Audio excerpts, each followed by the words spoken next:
Hello friends, मैं सोनू कुमार। आप सभी को हसपुरा टीसीपी चैनल में स्वागत है। फ्रेंड्स, आज हम पढ़ाने वाले हैं फिजिक्स से रिलेटेड क्वेश्चन।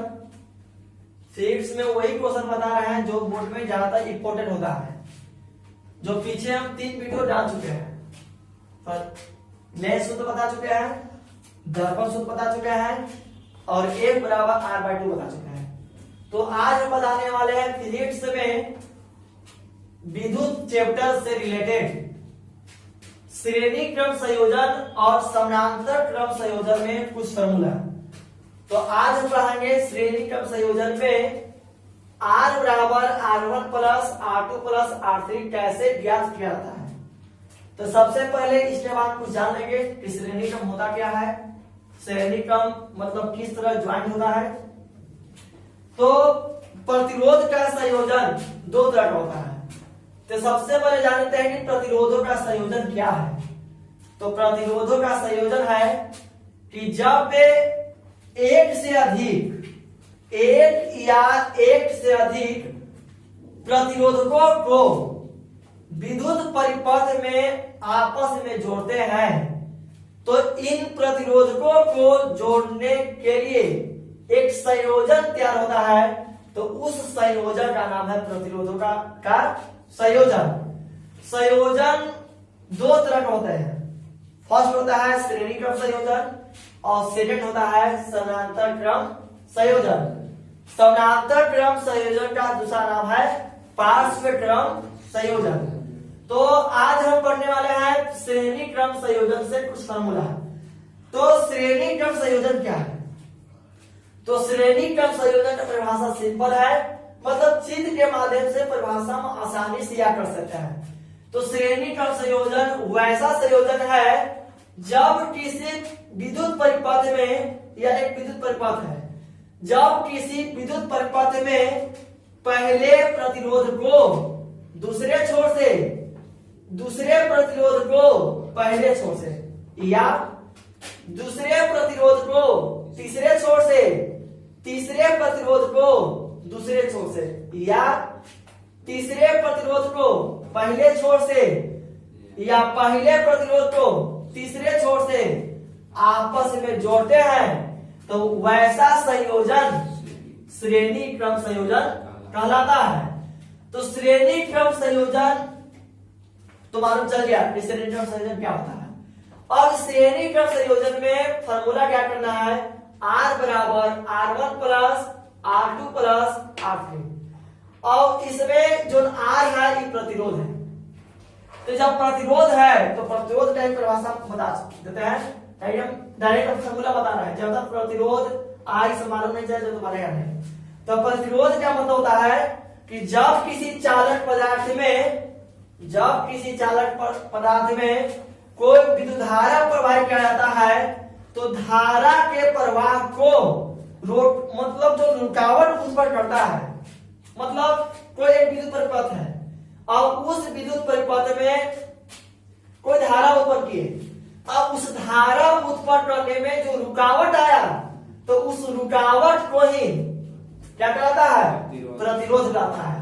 प्रतिरोध का एसआई मात्रक ओम होता है, जिसको डिनोट करते हैं कौन सी से? ओम का मतलब होता है ऐसा चीज होता है। तो यह जाने प्रतिरोध के बारे में। तो प्रश्न चलते हैं। प्रश्न में है प्रतिरोधकों के श्रेणी क्रम संयोजन में समतुल्य प्रतिरोध ज्ञात करें। प्रतिरोध की मालूम चल गया, श्रेणी क्रम मालूम चल गया। तब आता है क्वेश्चन में शिफ्ट होते हैं। तो मान लेते हैं कि यह एक विद्युत परिपथ है। इस विद्युत परिपथ को एक बैटरी से ज्वाइन करते हैं। अब बैटरी से ज्वाइन करने के बाद मानते हैं कि माना कि R1, R2, R3 इन तीनों प्रतिरोध एक कौन क्रम जोड़ते हैं? श्रेणी क्रम में विद्युत परिपथ में जुड़ा हुआ है, जिसमें इन तीनों प्रतिरोधों को एक समतुल्य प्रतिरोध मान लिए, जिसका नाम है, जिसका समतुल्य प्रतिरोध क्या है? R। और इन तीनों प्रतिरोधों से विद्युत धारा उत्पन्न की है, जिसका नाम है क्या जी? I। जो I है R1 से भी जा रहा है, R2 से भी जा रहा है और R3 से जा रहा है। अब इन तीनों प्रतिरोध से विभवांतर उत्पन्न हो रहा है, जिसमें V1 है, V2 है और क्या है, V3 है। मतलब इस विद्युत परिपथ में तीन चीज का जानकारी मिला। एक मिला रेजिस्टेंस प्रतिरोध है 3, इन तीनों प्रतिरोध से धारा उत्पन्न हो रहा है, और इन तीनों प्रतिरोध से विभवांतर उत्पन्न हो रहा है V1, V2 और क्या V3 हुआ। तो चित्र बनावे, क्वेश्चन उतार लो और इस लिटरेचर में लिखो, हम आगे को बताते हैं।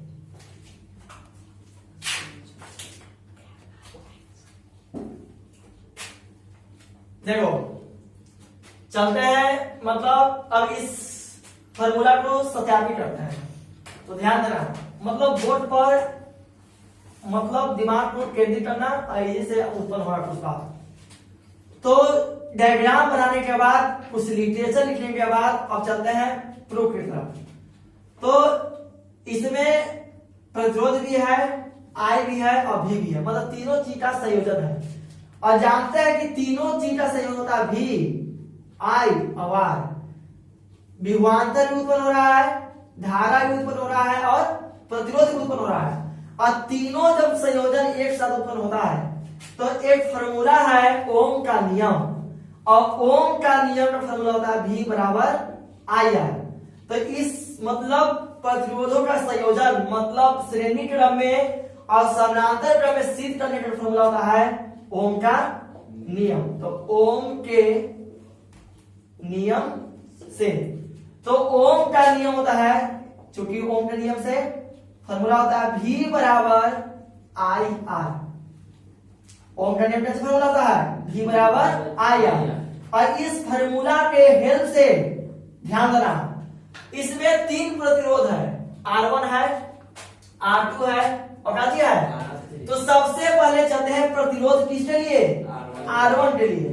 तो R1 के लिए, R1 के लिए जब प्रतिरोध चले तो ध्यान देना, हम लिखा चुके हैं कि इसमें विभवांतर R1 पर V1 उत्पन्न हो रहा है, R2 पर V2 उत्पन्न हो रहा है और R3 पर V3 उत्पन्न हो रहा है। तो जब R1 प्रतिरोध के लिए चले तो R1 के लिए ध्यान दो, V क्या होगा, V1 बराबर, इन विद्युत परिपथ में धारा एक उत्पन्न हो रहा है, जिसका संकेत क्या है, तो I के आइए रहेगा। बताओ रेजिस्टेंस प्रतिरोध किसके लिए चला है, तो R1, इक्वेशन फर्स्ट। फिर चलते हैं प्रतिरोध किसके लिए, R2 के लिए। मतलब अब चलते हैं प्रतिरोध R1 से लेकर फर्स्ट में, और चलते हैं प्रतिरोध किसके लिए, R2 के लिए। तो बताओ प्रतिरोध जब R2 के लिए चलेंगे तो विभवांतर जो है R2 पर क्या उत्पन्न हो रहा है, V2, धारा क्या उत्पन्न हो रहा है, I, अब रेजिस्टेंस क्या उत्पन्न हो रहा है, R2 क्या 3, R2 हो रहा है, इक्वेशन सेकंड। R1 के लिए चल दिए, R2 पे भी चल दिए, एक और बचा है R3 के लिए। जब तीन प्रतिरोध निकालना हो तो तीन इक्वेशन बनाना, और जब दो प्रतिरोध निकालना होगा तो इक्वेशन फर्स्ट और कौन बनाएंगे, सेकंड, थर्ड बनाने की जरूरत नहीं है। तो यहाँ पे दो भी पूछता है, यहाँ पे तीन भी पूछता है। तो R3 के लिए, जब R3 के लिए चलते हैं तो इस रेजिस्टेंस पर, प्रतिरोध पर V3 उत्पन्न हो रहा, विभवांतर हो रहा है बराबर, धारा I है और रेजिस्टेंस प्रतिरोध क्या है, R3, equation third. Equation first मिला, इक्वेशन सेकंड मिला, इक्वेशन थर्ड मिला। आई तीनों इक्वेशन मिला ओम के नियम से V बराबर IR। V तो V1, यहाँ V की जगह V2, यहाँ V की जगह V3। ताकि R1 पर V1 उत्पन्न हो रहा है, R2 पर V2 उत्पन्न हो रहा है और R3 पर V3 उत्पन्न हो रहा है। तो इतना जल्द स्पष्ट ले हम आगे को बताते हैं। तो देखो तीन इक्वेशन मिला था, फर्स्ट, सेकेंड और कुछ मिला था थर्ड। तो समीकरण first plus second plus third से तीनों इक्वेशन को अपन ज्वाइन करते हैं। तो ध्यान रखना, इक्वेशन फर्स्ट में मिला होगा V1 एलएचएस में चलते हैं V2 और क्या चीज मिला होगा V3। फर्स्ट में V1, सेकंड में V2 और थर्ड में V3 बराबर। इधर RHS मिला होगा फर्स्ट में IR1, सेकंड मिला होगा IR2 और थर्ड मिला होगा IR3 मिला था ना। अब ध्यान देना V1 प्लस V2 V3 बराबर इन तीनों नंबर में क्या चीज कॉमन है तो I को बाहर निकाल दो तो R1 R2 और R3। तो यहां तक करने के बाद ध्यान देना हमारा सिद्ध करना है समतुल प्रतिरोध R1 R2 R3 के नहीं, समतुल प्रतिरोध किसके लिए तो चलते हैं समतुल प्रतिरोध R के लिए। जब समतुल प्रतिरोध R के लिए चलेंगे तो ध्यान देना फॉर्मूला होता है V बराबर I, ये नियम होता है फॉर्मूला कॉम्पटेंट नियम। तो जब समतुल प्रतिरोध R के लिए चले या रेजिस्टेंस ज्ञान होगा तो ओम के नियम होता है V बराबर IR। मतलब इस विभवांतर को तीन पार्ट में बांटे हैं, V1 में बांटे हैं, V2 में बांटे हैं और V3 में बांटे हैं बराबर। बताओ I को कुछ बांटे हैं नहीं, तो I ये रहेगा ठीक। अब यहां बताओ V1 V2 V3 का मान आया है कितना I R1 R2 R3 बराबर IR। इस V को हम तीन पार्ट में बांटे हैं V1 V2 और धारा तो I पर हो रहा है और रेजिस्टेंस R1 R2 से नहीं निकाल रहे हैं, अब रेजिस्टेंस किसके लिए R के लिए।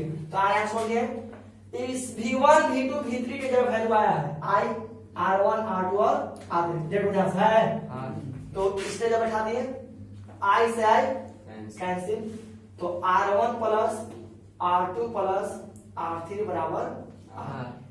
तो प्रश्न में कहा था कि श्रेणी क्रम संयोजन में समतुल प्रतिरोध निकाले तो R बराबर R1 plus R2 plus R बराबर R1 प्लस R2 प्लस हम ऐसे लिख सकते हैं R बराबर R1 plus R2 plus R3। यही हमारा श्रेणी क्रम संयोजन में समतुल प्रतिरोध ज्ञात हुआ कि प्रूफ हुआ। तो वीडियो को आगे पीछे करके 2 बार 4 बार देखिएगा, समझ में जरूर आएगा। और मेरे चैनल को जरूर से सब्सक्राइब करें, शेयर करें और लाइक करें और ज्यादा से ज्यादा शेयर करें।